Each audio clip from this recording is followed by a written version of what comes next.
Well, welcome, ladies and gentlemen, to another episode of Right Click. As always, Birdman here, and we're covering a couple different topics today, and somehow politics has just wound up making its way back in to gaming on the forefront, and always in the dumbest ways possible. I want to talk about two things today. I want to talk about a game called Mind's Eye, and I want to talk about a game called Splitgate. Now, I'm just going to go ahead and start with Mind's Eye because this has been a very interesting,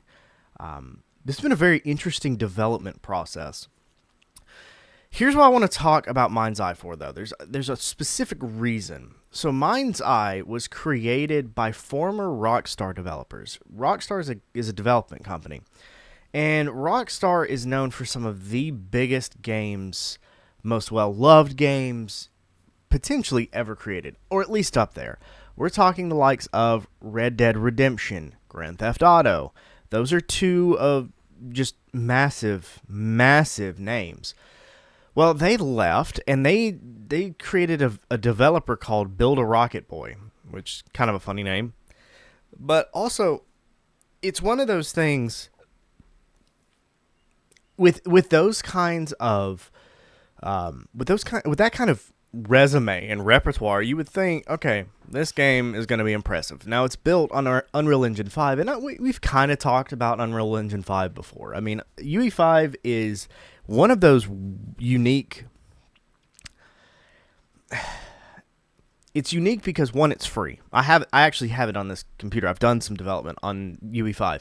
And it's a fantastic engine. Now, there is a curse amongst people who use UE5 and don't personalize it, let's say, where a lot of the games look very similar to each other. It has a particular graphics engine already built into it that you don't really have to mess with to make beautiful landscapes, and that's kind of the whole gist, is that you don't really you don't have to have a lot of programming knowledge, and it's allowed indie development to become very big, very prosperous. This is the same thing that Clair Obscur Expedition 33 was built on, which to this day, I have mulled this over. That's one of the best games I've ever played. I'm actually looking forward to starting a new game on that soon because it's so good. And I say all this because Mind's Eye is built off of UE5, and that's such an important distinction. If you look at something like Mind's Eye, let's just jump in. I'm not going to spend a ton of time on this. This is on my actual Steam account, so for whatever reason I can't zoom in so you can see it better. It has nothing to do with anything. A couple of things I want to point out. Mind's Eye up here is a narrative-driven single-player action adventure thriller set in the near-future fictional city of Red Rock, featuring best-in-class cinematics, high-octane driving, and explosive combat from the game's director, Leslie Benzies. Now, you'll see here, this is a $60 game. If you want the deluxe version, it's $80, or you can buy it separately here. And just to kind of get a feel for it, this is what some of the screenshots of the game look like. At first glance, you'd say, well, okay, that actually looks good, and I would agree. It looks very good. It looks very Unreal Engine 5, which I don't have a problem with. It's great graphics. To me, it has a real Metal Gear feel to it, at least to me. It kind of has that look. It kind of looks like a mix between Black Ops 2 and Metal Gear Solid, but with updated graphics. Now, this game is obviously more than just looks. You have to have all the stuff that makes a game a game. And I think that's the problem. Now, I'm going to go ahead and forewarn you, I don't have this game. I can only speak to it about what's happening out there. But you can see at first glance, it's a good-looking game. Now, right now, it's mixed reviews, and a lot of these are, as of recent, very negative. Now, again, I don't have the game. I'm not going to sit here and talk about it as if I do, but there are a lot of things that can be discussed because the game has had a very poor reception. It's a $60 game, right? We covered that. From ground zero, a $60 game has to have at least some content. If you haven't watched There's a YouTube channel called Game Ranks. And they've been around forever. I mean, absolutely forever. And they do a series called Before You Buy, and they do like 10 to 15 minute videos breaking down like, hey, here's what our honest opinions, and they're very good at keeping bias out of it. Even on very politically motivated games, they're very good at just talking about the video game. It's why they're so popular. Okay. Jake Baldino is the guy who voices all of them and does all the commentary for it. And he played the game, and it is the first time, to my knowledge, I've been watching this, and I've seen this comment as well, that Game Ranks, it's the first one where the entire video was just openly negative. And he is not a negative individual. He even posted on his own YouTube channel kind of a background story of why it's so terrible, to a detail where he didn't have to mince words on the business page, if that makes sense. And the game is full of things like, let's show you this. The game has a really severe stuttering problem. So you get in something or you start an action, and the game will just start chugging along. It will start skipping. It will start stuttering. The way Twitter encodes videos is very rough. But as time goes on in this video, it gets very hitchy. So what is it advertised as a 60 frames per second or a 60 FPS game on PlayStation Pro, people have been struggling to actually get that. There is a lot of issues with this game's optimization and just sheer performance. And this goes on. See, you can see it freezing. Like, that's not me doing that. That's the game doing that. And if you play a game, if you're not a gamer, you may be thinking, so like what? It kind of holds up every now and then. It's like, yeah, but put yourself in the actual playing of it, and you realize, oh, this is very unpleasant. It's actually very unpleasant to your eyes too. It's very uncomfortable. And you can see this game, what you're seeing right here, yes, it's very terrible, and yeah, you get a failure, like, okay, that's terrible. That kind of segues into another big issue with the game. Because the game ends up being so lifeless, people have realized that the AI, and I don't mean AI as artificial intelligence in the way that you think now. It's what is always the name for like NPC or non-playable characters. When they aggro to you and they start attacking or whatever, that's an AI. Anyways, the AI is terrible in this game insofar as, like, if you go on a mission and it's an enemy, they'll just sit there and stare at you. They won't actually fight you, and you can just do whatever you want. And there is a lot of gameplay coming out. I mean, this game has been a complete disaster. Everything about the launch of this game, I mean, you can see he can't even aim because it's stuttering. If you go and harm civilians, the police won't do anything. The other civilians won't do anything. There's nothing that happens. The game gets locked in its own functionality. I mean, it's a traffic jam in a parking lot. Why? You see what I'm saying? One of the things that's very interesting to point out, and again, very granular video, and I'm gonna stop here. Yeah, I can. It's just so annoying. Twitter encoding is terrible. In the top left, you can see where the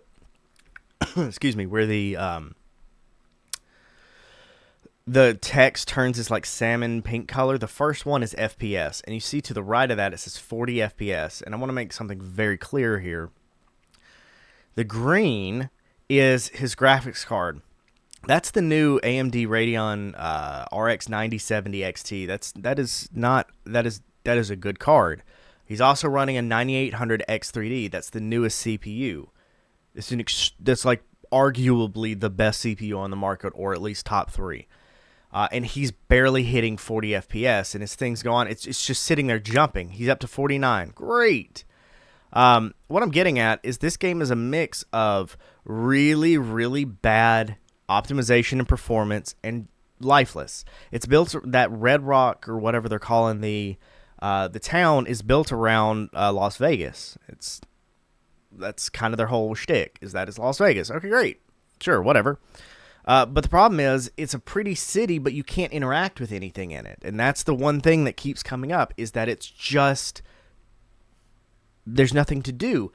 The combat is purely guns, and you just kind of rotate through them in your inventory. There's no melee. To my knowledge, I don't even think you can crouch. It's got a system where you can, like, a cover system where you can butt up against, like, a wall and shoot around it, and that's it.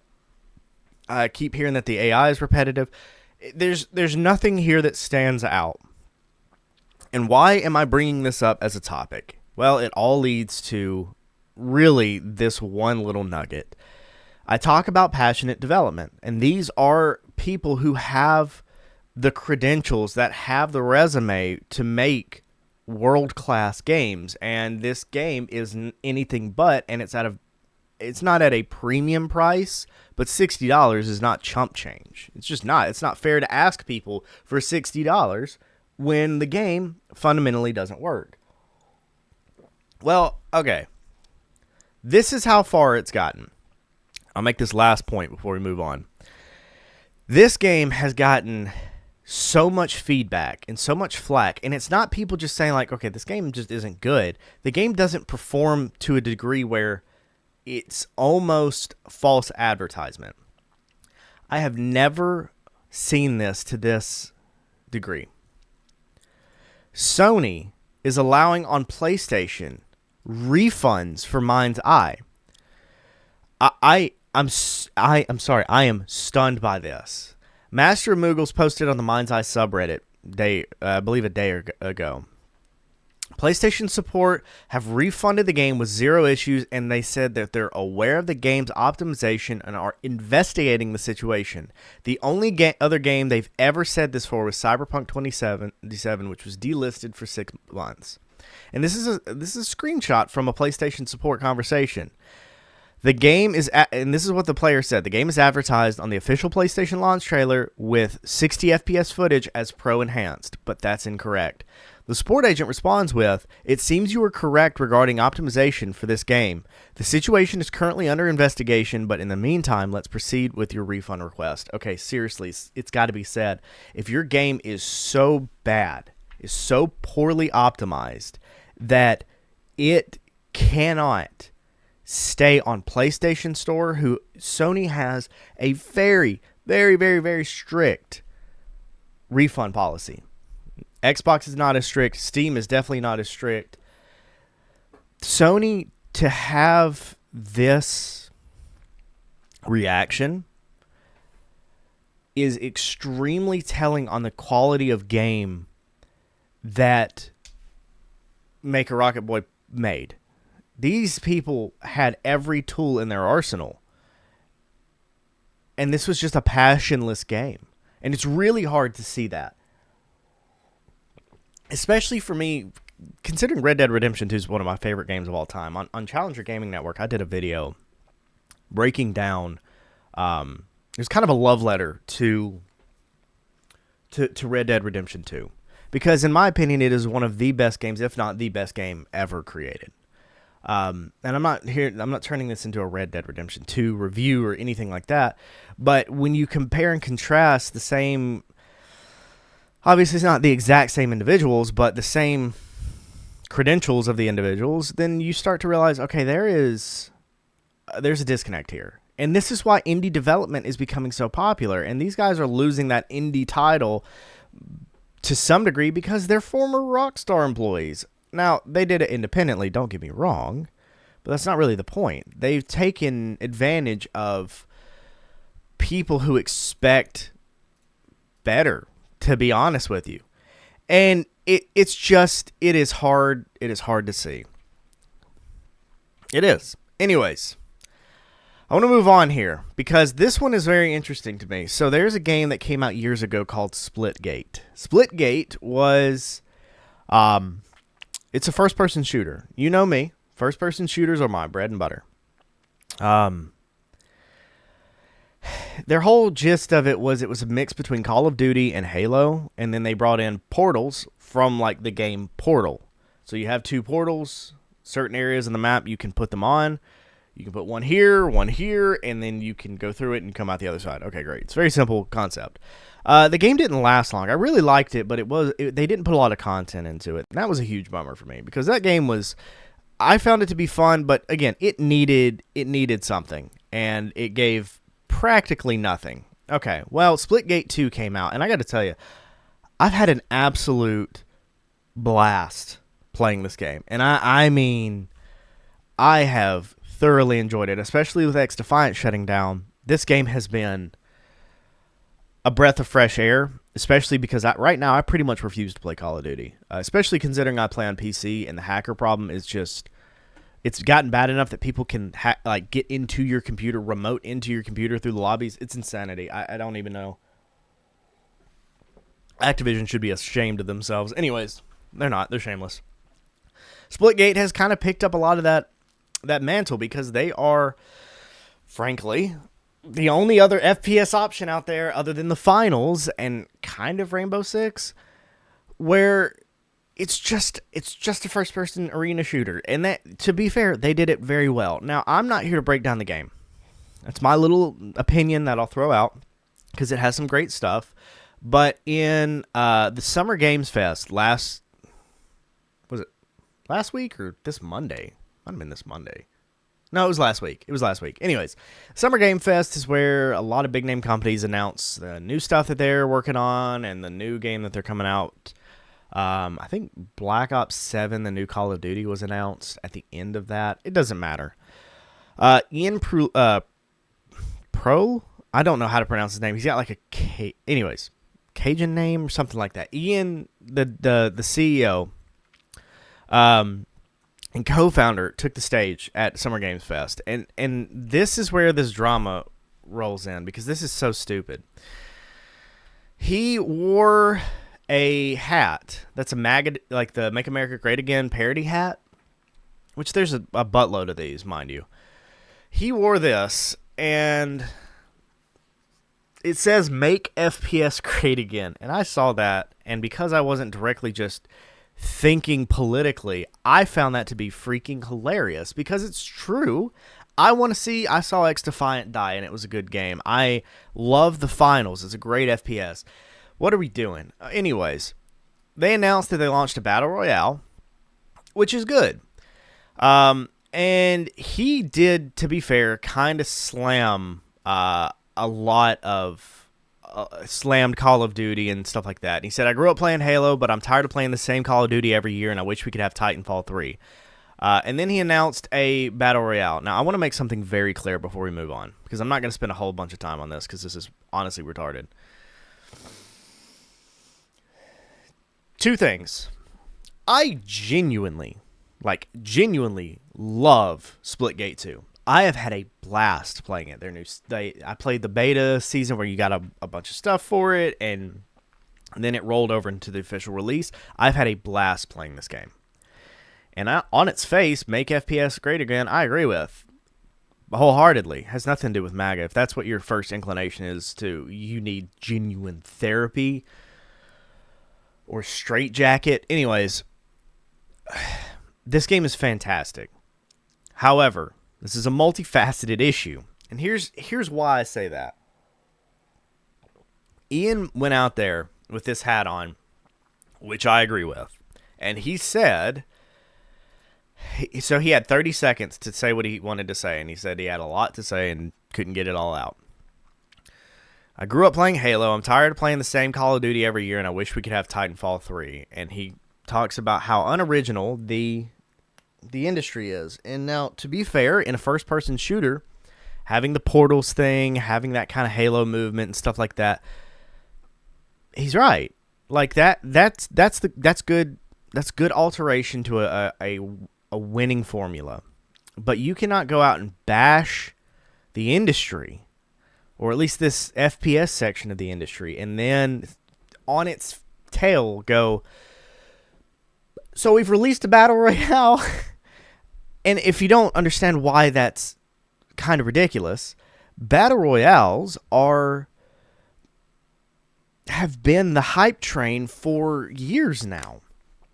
It started really with Fortnite, because the gist of a Battle Royale is, let's say 100 people spawn in on one giant map, and you loot and fight until one person remains. That's the whole shtick. I mean, Fortnite back, Lord, when I was in high school, or no, I guess college. Yeah, it was college. I mean, they did it big. They did, I mean, some of the biggest numbers ever for a video game. And then Call of Duty did it in Black Ops 4 with Blackout. And then their Warzone is the big thing. It's still the big thing. Everybody and their brother. God, Battlefield 5 had a Battle Royale mode. And it was awful. Like, it was genuinely terrible. And it could have been great.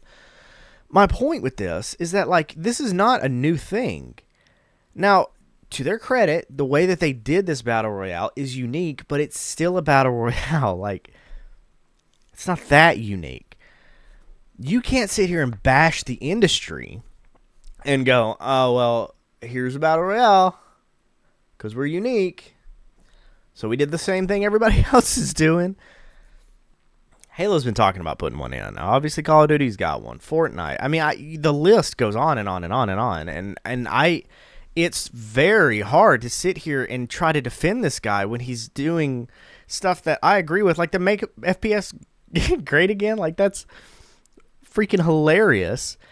And of course, what happens, regardless of everything else, people immediately try to go into this making it political thing. And obviously, we're talking about PC Gamer here, which I've talked about PC Gamer. This is a trash heap. I mean, it genuinely is a trash heap. And I mean, these people should be ashamed of the garbage and drivel that they put out. Unfortunately, we're using them. Welcome to the state of gaming journalism, if you even can call it that. Here's why I'm busting on this so hard. I'm not here to, Ian says, I'm not here to apologize, but to clarify, this is not a political statement. It's quite literally what it said, so take it at face value. And that's what I did. And only the people who want to hate Trump took it as anything other than that.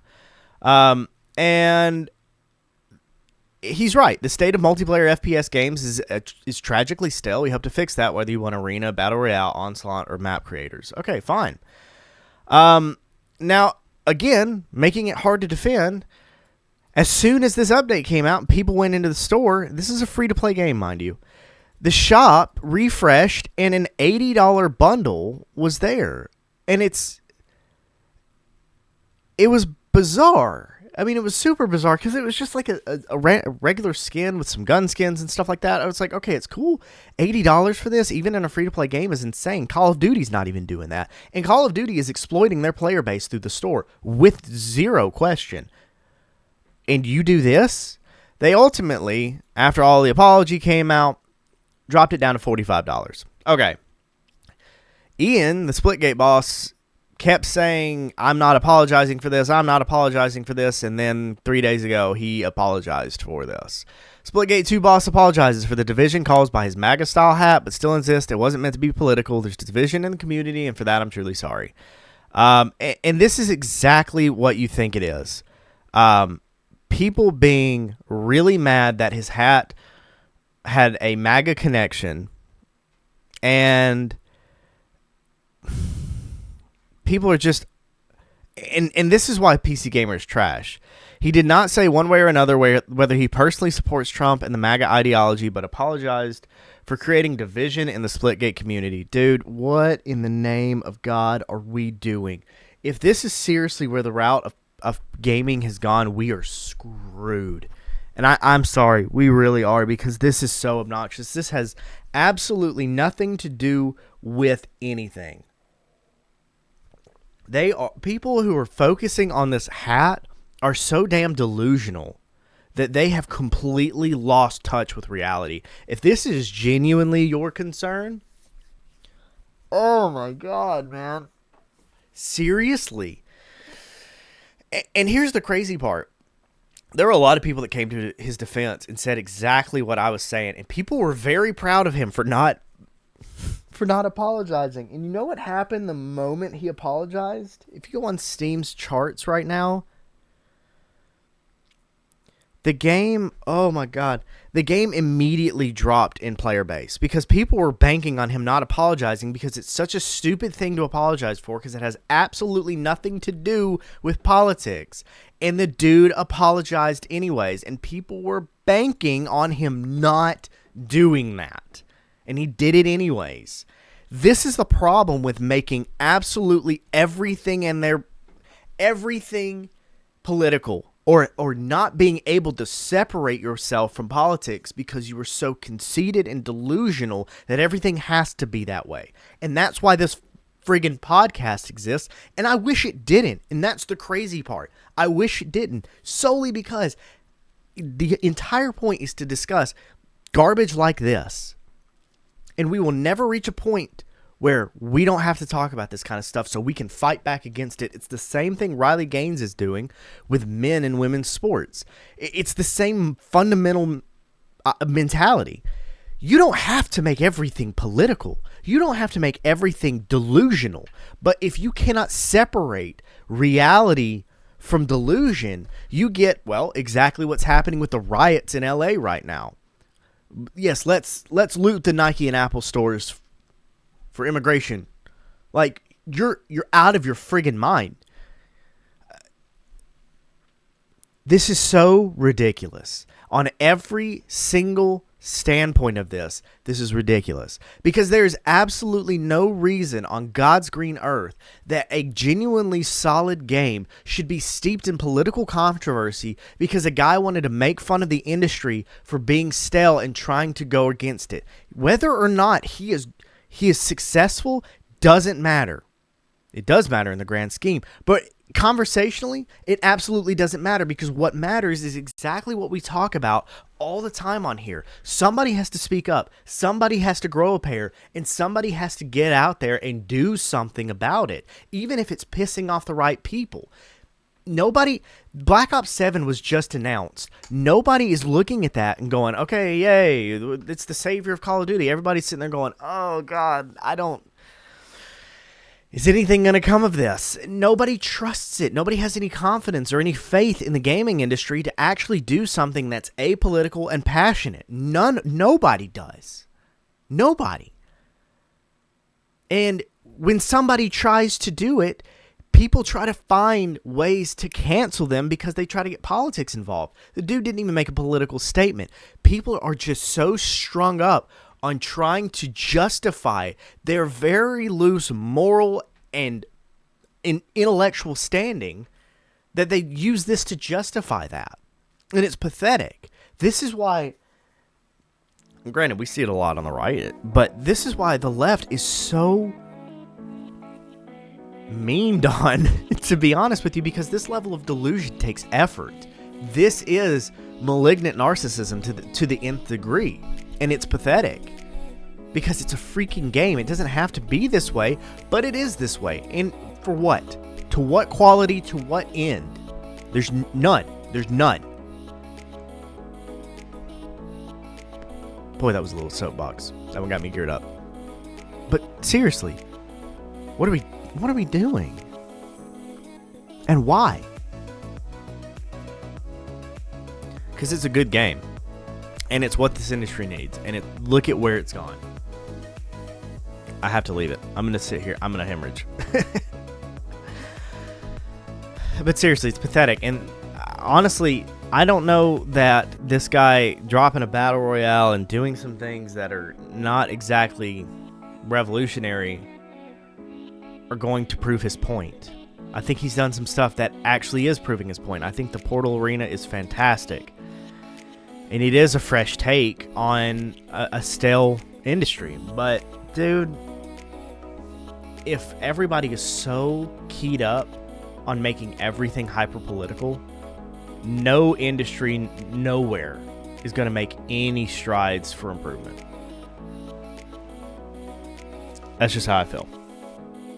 I'm going to leave it at that. I'm going to call it there. Thank you all for watching. As always, go check us out, rightside.media.org. There's a bunch of cool stuff that's come up recently, and man, there's been some great content that's come out. You guys need to go check it out if you haven't already. But for now, as always, Birdman here. Thank you all for watching. I'll see you all in the next one. Going to be a fun one. But for now, I'm calling it. Thank you guys. Y'all have a great day.